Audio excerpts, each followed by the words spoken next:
Listen and think with me for just a minute. Most people think they're thinking, but they're really not. They're actually being thought. You see, a thought appears like, I'm not good enough, they don't respect me, I'll start tomorrow. And instead of questioning those thoughts, people bow to them. You see, a thought is not a fact. It's a guess, an educated guess nonetheless, but still a guess, a hypothesis, if you would.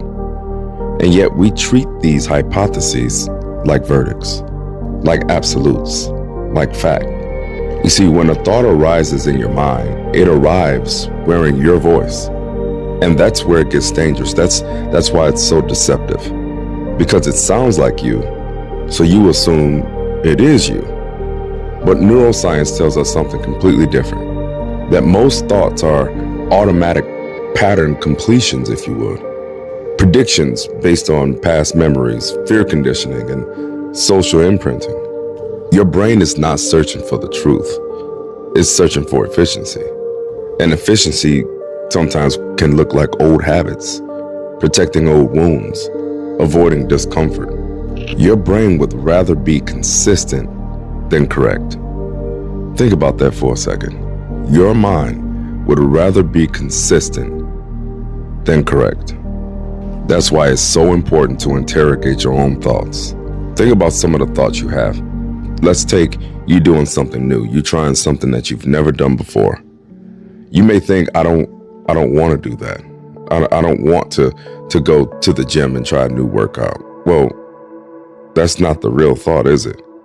The real thought might be, if I go and I fail, it confirms that I'm weak. But on the flip side, if I go and I succeed, then I have to change something. And that change is unfamiliar. That translates to everything you do in your life.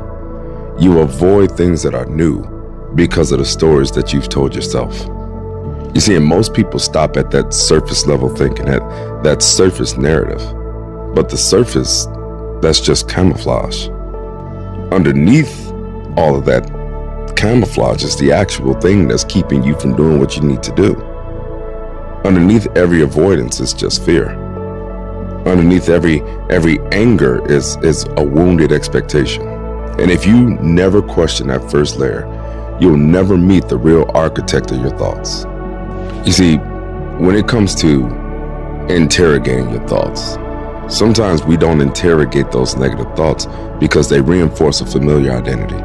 If you've always seen yourself as the underdog, the one who struggles, then who are you outside of that? Your mind will unconsciously generate thoughts that keep that identity intact.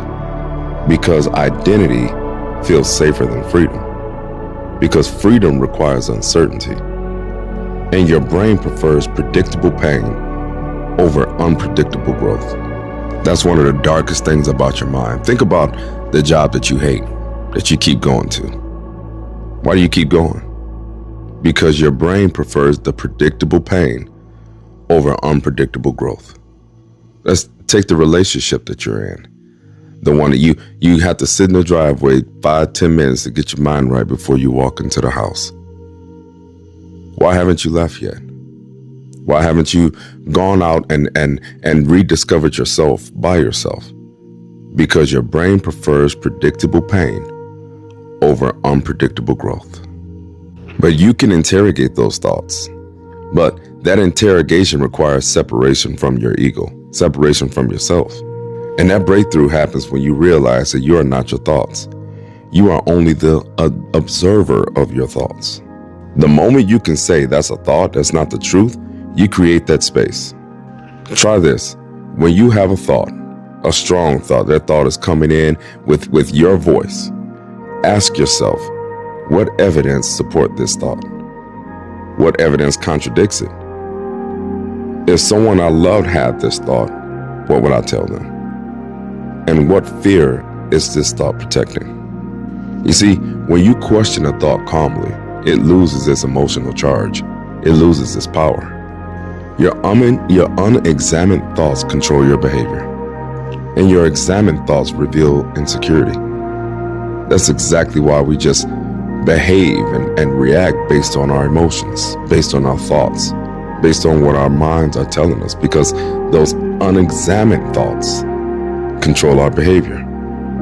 And the reason we continue to go through life allowing those unexamined thoughts to show true is because when we examine them, it reveals our insecurities. You see, sometimes your thoughts are not trying to protect you from danger. They're trying to protect your ego from humiliation.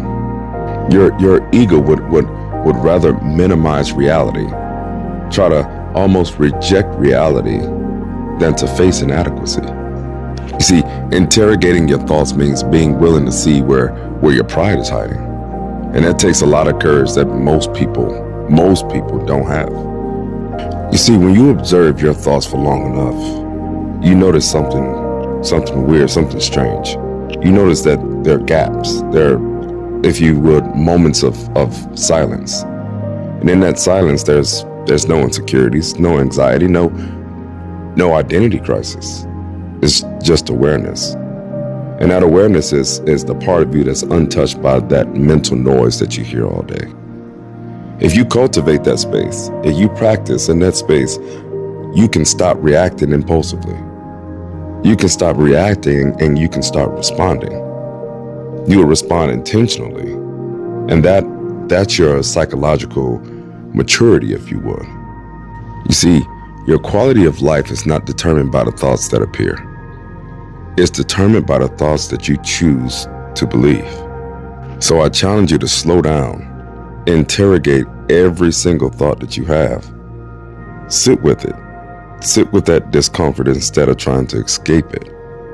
I promise you'll start to dismantle mental habits that have run your life for years. I promise you.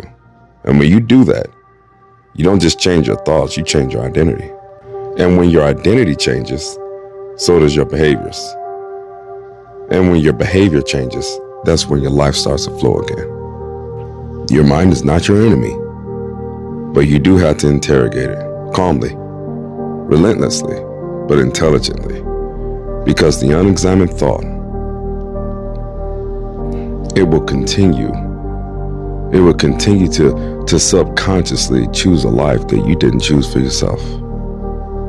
So interrogate your thoughts.